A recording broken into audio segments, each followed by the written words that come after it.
Hi students, welcome again for the session 2 of problems on electrical powers. I already started and gave some introduction about the electrical power and the marked power and the marked voltage and the actual supply voltage on a day where due to some stray cause there is a voltage drop. I explained about all those, how power marked may be different from power actual on a particular day, consequent on V supply being different from V actual. Now, here there are always in CBSE, it is not just one concept. Even if you learn one concept in the class, in any class in school, there will be so many aligned concepts which already you learned concepts. You have to once again bring them back to life and then apply them in your problem.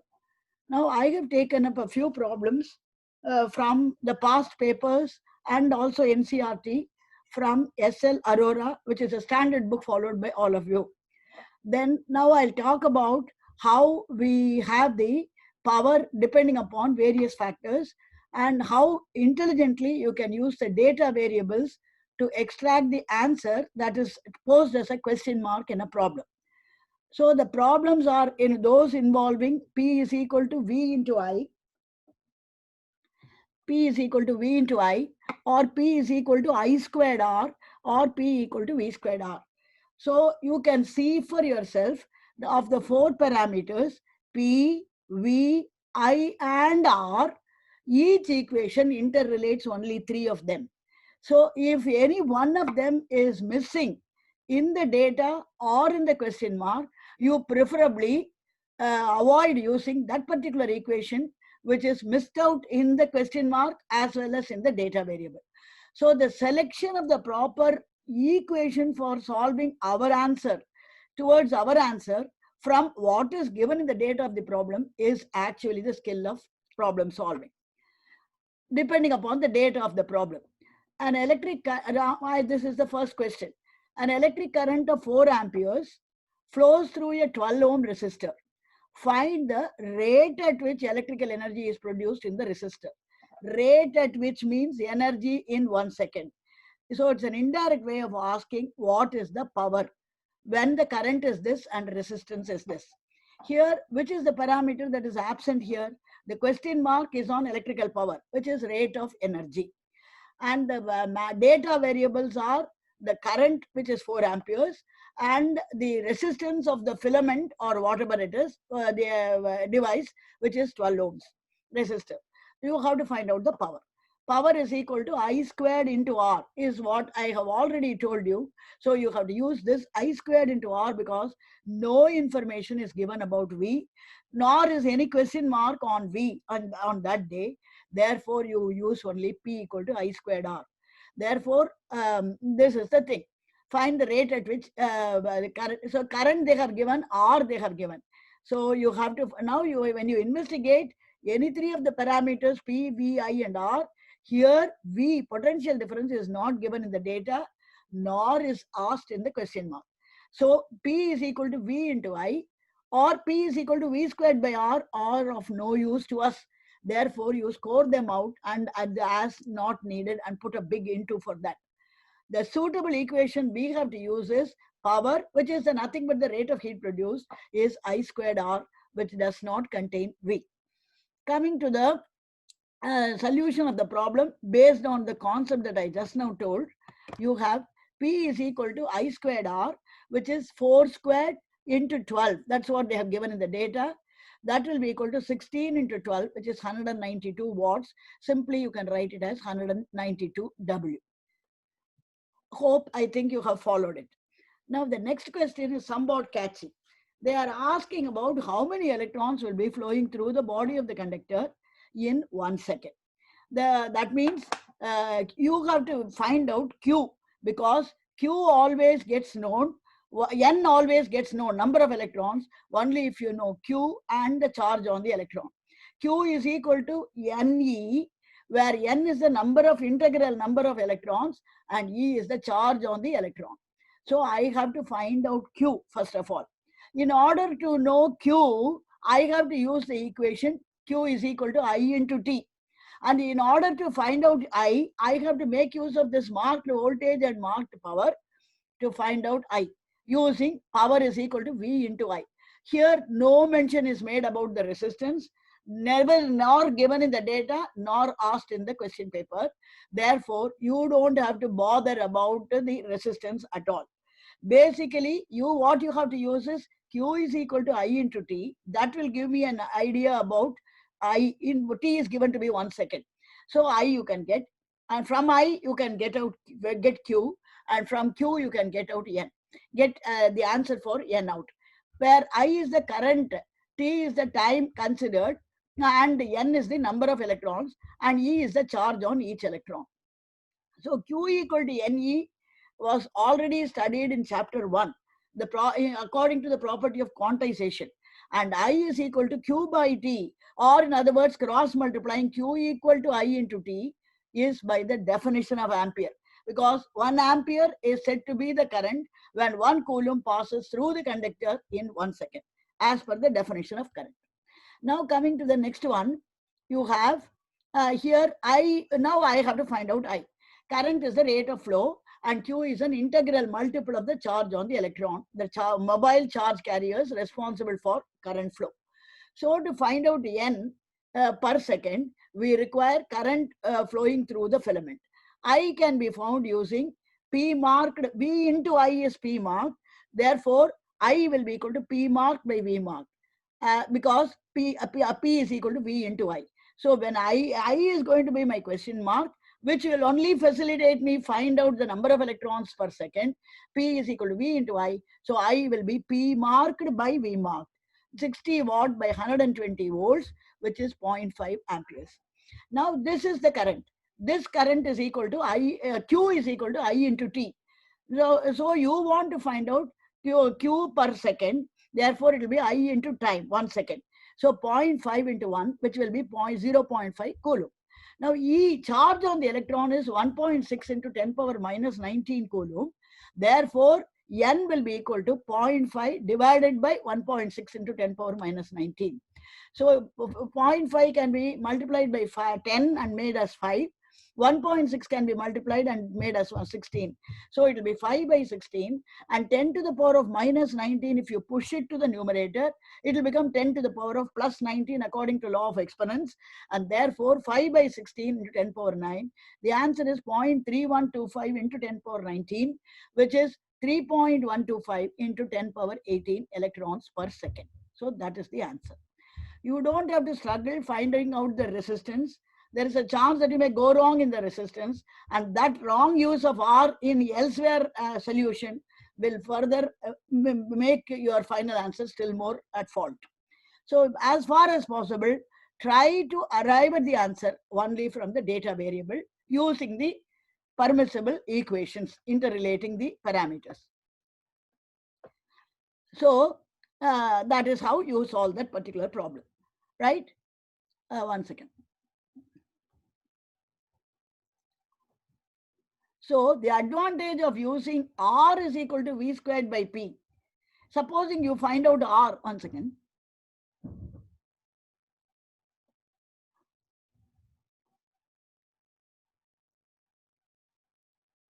So the number of electrons is 3.125 into this thing. Coming to the next problem. There is that's all. That was the only question asked. Now coming to the next problem. This is a problem about the marked voltage and marked power. And on a certain day, there is some supply voltage. Sometimes they may evasively give the supply voltage is something. You just have to verify if the supply voltage is matching with the marked voltage. If it is so, then power will be the same as 630.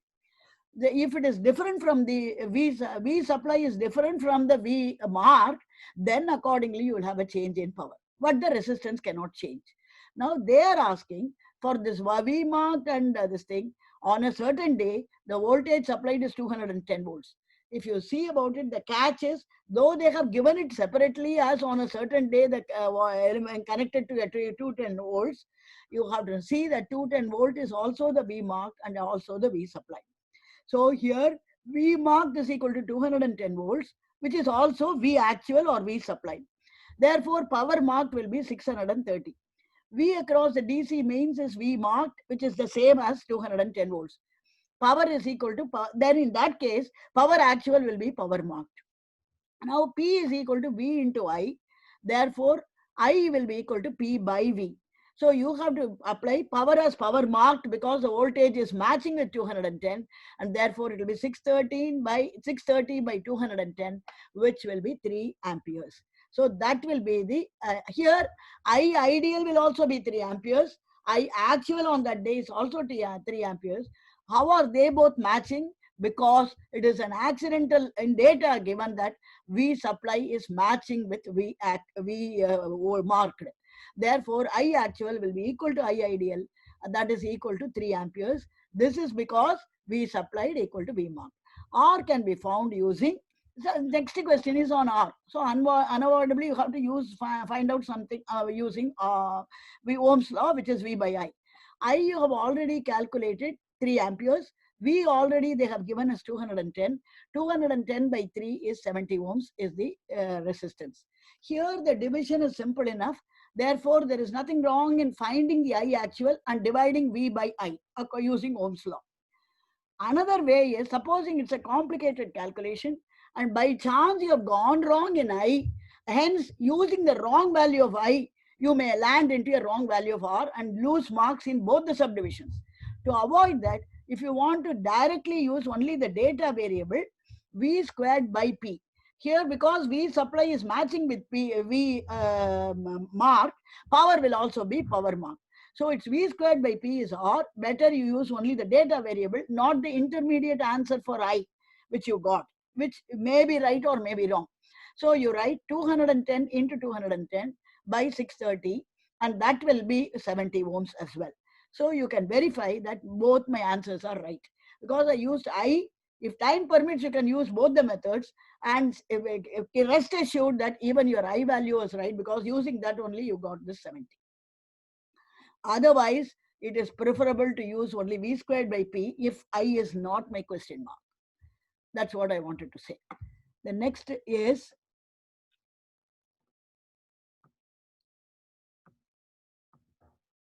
the advantage of using R is equal to V squared by P, I have analyzed, is that it does not use the intermediate answer of I from the previous subdivision of the question asked. If you make a pupil makes a mistake in calculation of I, then R is equal to V by I will also make R value not mathematically matching with the correct answer because your I went wrong.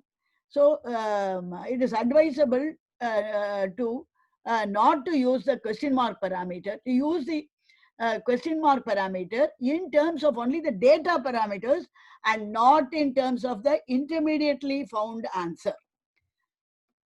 Fourth question. Here we have a problem of example of a problem where V supply is lesser than the V marked. So here you should remember that on a day when the supply voltage is lesser than the V marked, the power consumed will also be less and the bulb will burn with a lesser brightness and it will be dim. And the energy power will also be lesser. Energy consumed in a given time will also be lesser. Here is a problem. I have not written the problem yet. Vs is less than Vm, where V supply is voltage on a particular day. Due to some stray cause, there is a voltage fall. And Vm is the actual marked voltage for the device. That is the bulb. Coming to the actual problem, the problem says an electric bulb is marked 100 watt and 230 volt. If the supply voltage drops to 115, half of 230, you can note that, what will be the heat and light energy produced in the bulb in 20 minutes? First of all, you have to find out the power actual and multiply the power actual by 20 minutes converted to seconds. Calculate the current flowing in it. They want what is the energy consumed in 20 minutes on the day when there is a voltage fall, and also the current actual, which is different from current ideal. The parameters given are the V supply, V supply which is 115 volts and V marked which is 230 volts. P marked which is 100 watts. P actual on this day will be my question mark. Note that the resistance R not given explicitly in the problem of the filament of bulb is a constant undebatably. Even when the voltage supply differs from B mark, resistance as made by the shopkeeper will not change. So P actual, I actual and energy actual in 20 minutes may change depending upon the V supply being different from B mark, but the resistance will not change. Now coming to the next how further discussion of the same problem, all three vary according to V supply on a particular day. R in terms of V marked and power marked will be R is equal to V marked squared by power marked, and R in terms of V supply and actual P supply on that day will be R is the same R is equal to V supply squared by power actual on that day. Now, the both left hand side of 1 and left hand side of 2 refer to the same resistance of the filament, which is not going to change. So, you can equate the right hand side. So, you don't have to find out R. R can be equated. The value of R can be equated for the left hand side and right hand side. And accordingly, you can equate the right hand side for 1 with the right hand side of the 2. Vm squared by Pm equal to V supply squared by P actual on that day. Knowing Vm, Pm as marked on the bulb and Vs, which is the supply voltage they have told the voltage drops to, we can find the P actual, which is the rate at which heat is produced on that particular day. So 230 squared by 100 equal to 115 squared by P actual. That's the data is given as power is 100 watt and voltage marked is 230 and power marked is 100. Now coming to the next further step of the same problem you have. So you have 230 into 230 by 100 equal to 115 into 115 by P actual. 115, each of the 115 cancels with 232 times. So you are left with 1 on the right hand side of the numerator of the right hand side and 4 on the numerator of the left hand side. So 4 by 100 will be 1 by P actual. So P actual, you can take the reciprocal, will be 100 by 4, which will be 25 watts. So when we note, one more thing you can testify in the hall itself before coming out of the hall, when Vs becomes half of the V mark, power becomes 1/4 of the P mark. That is because it involves square of the voltage in the expression for power. So when V becomes half of V mark, power will become half whole square, which is 1/4 of the P mark. So you can testify that your answer is right. And if given in NEET or IIT, you can do it as a mental sum and then tick the correct answer in the multiple choice. The P actual is 25 watts and they want the energy in 20 minutes. So power into time, 25 into 1200 seconds will be 30,000 joule or 30 kilojoules. So I actual can be found on that day using P actual is equal to Vs into I actual. V supply into I actual. 25 watts is what we calculated as P actual, and that is equal to 115 into I actual. So 25 is equal to 150 into I. So the I actual on that day will be 25 by 115, which is 5 by 23 amperes. One small point that you have to note here, here one might be tempted to find R using Vm squared and Pm, calculate R and use that R in the other part where we want to calculate P actual. That is not advisable because here the problem that may arise is if R goes wrong, P actual also will go wrong. The energy in 20 minutes will also automatically become long. Because all other answers are dependent on R, it is better you don't calculate R, but equate the expressions for R in the actual situation and in the marked situation and the actual situation. So R is the same even when Vs changes. And so you don't have to find out R, but still remember that R is a constant independent of Vs being equal to V mark or different from V mark.